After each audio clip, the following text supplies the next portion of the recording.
Hola, somos Beatriz Pérez, David Sánchez y Juan Manuel Garrido del equipo 11 de Robótica, y hoy vamos a realizar la presentación de la entrega 9.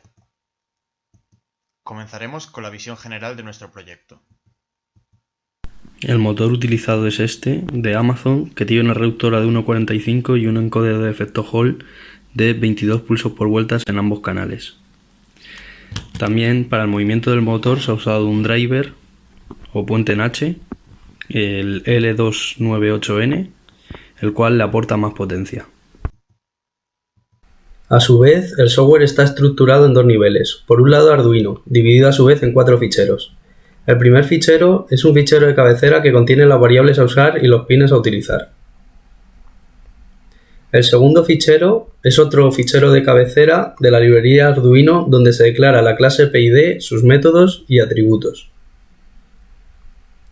El siguiente fichero es un fichero C++ de la librería Arduino donde se implementa la clase PID mencionada con su constructor y los métodos.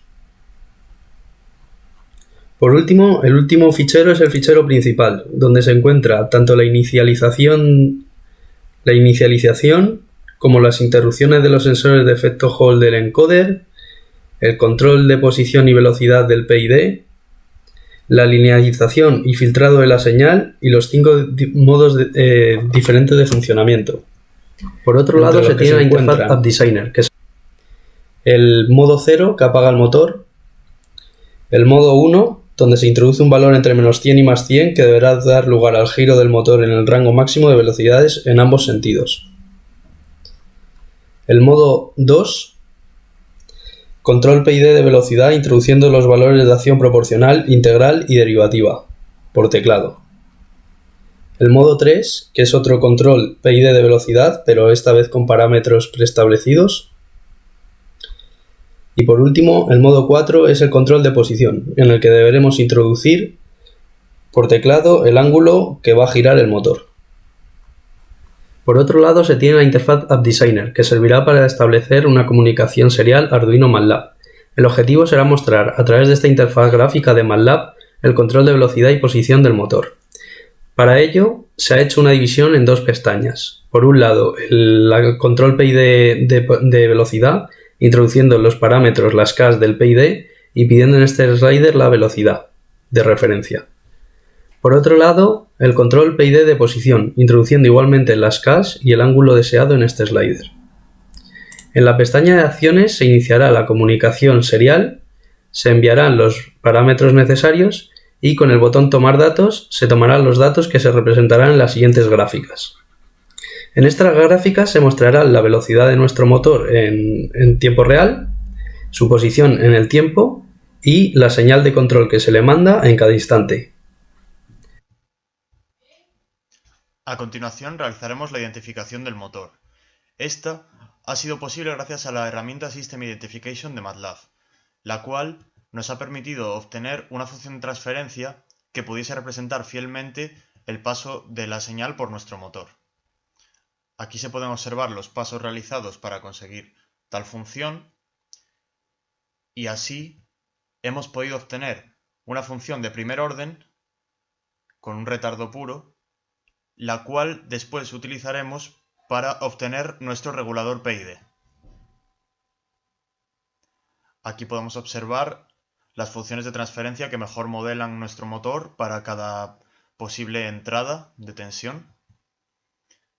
Y a continuación veremos cómo, una vez obtenidos estos resultados, hemos podido realizar el control tanto de velocidad como de posición. Empezamos con el de velocidad. En el control de velocidad se ha utilizado un regulador PI, es decir, acción proporcional combinada con la integral. Se han utilizado diferentes acciones según el rango de tensión que se aplica, ya que no todos valían para todas las tensiones de entrada. Aquí podemos ver tabuladas las diferentes Ks para los diferentes rangos de tensión. Después hemos explicado que el K sub i varía debido a que es la integral del error, con lo cual va siendo diferente para cada caso. Y aquí podemos observar las diferentes respuestas según los modelos utilizados. En primer lugar, tenemos la respuesta en cadena abierta sin linealizar, en un rango de tensión igual al 50%, que será el que se utilizará en todas las mediciones. La carga será la rueda incluida con el motor, de forma que el motor esté en posición horizontal. La segunda es la respuesta en cadena abierta linealizada, con un rango de tensión igual al 50%.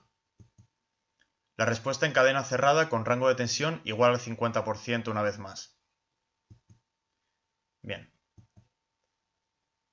A continuación, podemos observar el funcionamiento de nuestra interfaz, tomando valores de velocidad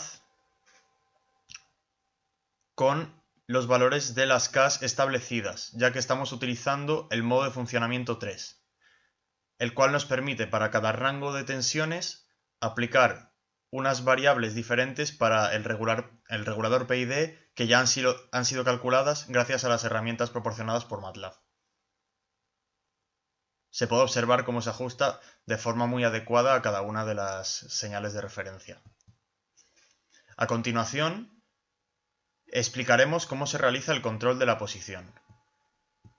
Ahora explicaremos brevemente el código donde se realiza el control de posición. En primer lugar, tenemos esta función encoder que suma pulsos o los resta según el sentido que esté realizando el motor. Y, por otro lado, vamos a tener en la parte inferior toda la codificación que realiza las acciones que necesitamos. En este caso, tomará como ángulo los pulsos divididos entre 5,5 por el factor de conversión que ya se ha explicado en el documento adjunto. Se introducirá el sentido del giro según el sentido de la salida que salga del PID y será el valor de esa propia salida la que se introduzca al motor con analog write. Tras esto se tomarán los nuevos datos y se continuará con el sentido negativo, que realizará lo mismo pero a la inversa. Bien, lo siguiente será identificar la interfaz de control. Como se puede observar, tenemos un primer campo con las acciones que ya se ha explicado para qué sirven, las gráficas en las que se representa la velocidad, la posición y el control respecto del tiempo, otro panel donde se introducen los datos del control de posición y por último el panel del control de velocidad. Todos estos paneles han sido descritos más arriba, con lo que no nos detendremos más. A continuación vemos una nueva grabación de la demostración final para los controles tanto de velocidad en cadena abierta y cerrada como para el control de posición en cadena cerrada. Por último, realizaremos la comprobación de todo el montaje. Para empezar, haremos un control de velocidad en cadena abierta, para el cual introduciremos un nivel de entrada de señal del 50%. Comprobamos que se mueve a una velocidad reducida. Desde este régimen en cadena abierta del 50%, podemos probar aumentar la velocidad al 100% para darnos cuenta de cómo evoluciona. Lo hace correctamente y al instante. Para el control de velocidad en cadena cerrada se ha optado por utilizar el modo de funcionamiento 2, en el cual se introducen los parámetros uno por uno manualmente.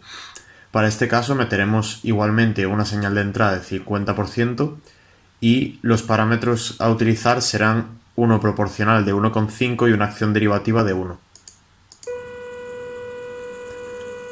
Como se puede comprobar, el sistema empieza a rotar en una velocidad menor y se va adaptando cada vez más a la velocidad final. Se puede comprobar que si aumentamos demasiado la ganancia proporcional pueden ocurrir sobreoscilaciones no deseadas. Por último, pero no menos importante, realizaremos el control de la posición en cadena cerrada. Esto se hará mediante el modo de funcionamiento 4. Vamos a introducir 180 grados de variación de ángulo desde el inicio. Como se puede comprobar, la respuesta es realmente rápida. Cabe resaltar que el 0 se encontrará en la posición en la que se inicia el sistema. Es decir, si la aguja está apuntando a 180 pero se reinicia el sistema en este punto, el 0 estará en 180. Por lo tanto, si queremos reposicionarlo, necesitaremos sumarle o restarle 180 grados para que vuelva al 0. En este caso reiniciaríamos el sistema y el 0 ya estaría bien colocado.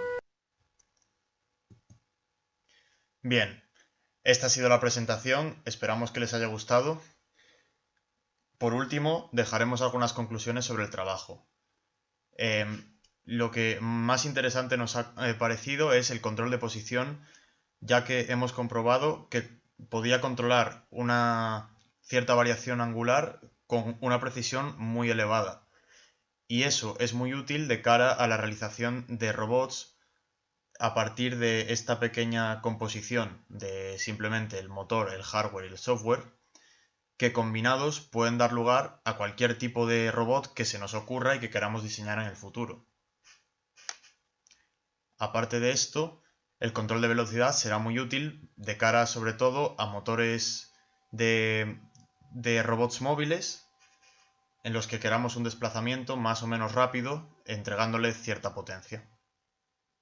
Esta ha sido una práctica en la que hemos realizado muchos aprendizajes, tanto de software como de interfaz, de conexión de hardware y de demás elementos que realmente pueden ser muy útiles para prácticamente cualquier labor que queramos realizar en un futuro.